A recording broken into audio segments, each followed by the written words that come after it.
So just to explain what we've done today, and we did back in the height of the summer, is with the soil compaction tester, we've got the small nib here, and when we've got the thicker one here. We've used the thicker one on both, and what we've done is we've taken a reading actually in the line of the point, and then they're 500 mil apart, and then in between each one we've taken another reading. So we've gone in the line of the leg and the point, 250 mil across right in the middle, then in the point again. So we've done that in between everything all the way up.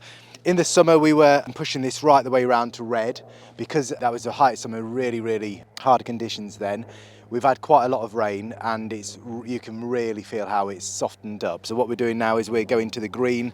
So we'll just take a point, we'll push down to the green. When it gets there, we then take that measurement. So we'll take that out and we'll take that measurement in between, and then we'll do that in between everyone. So we've done that right the way up the line. We've got a 4-meter machine, so for each style of point we've actually got 4 of them.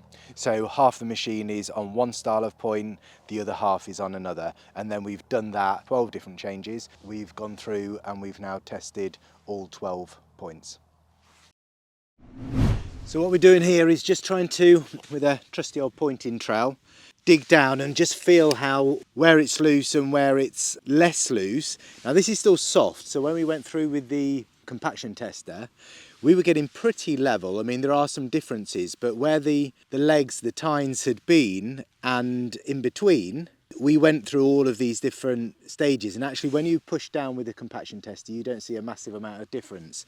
When you get your trowel and you actually start feeling the profile and just loosely pulling back what is actually loose, you can see that there is a very definite profile. Some of these outer bits are quite hard because they're broken, they're not solid, but they're not loose. They're not just coming back with this soft pull of the trowel. You can see that there is a definite profile.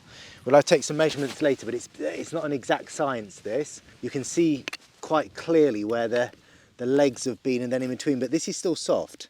This is not compacted, and it's broken, but it's not moved like the tine has moved it. So we're going to do right the way through here, so this will get some work, and then we'll see if there's any really definable differences.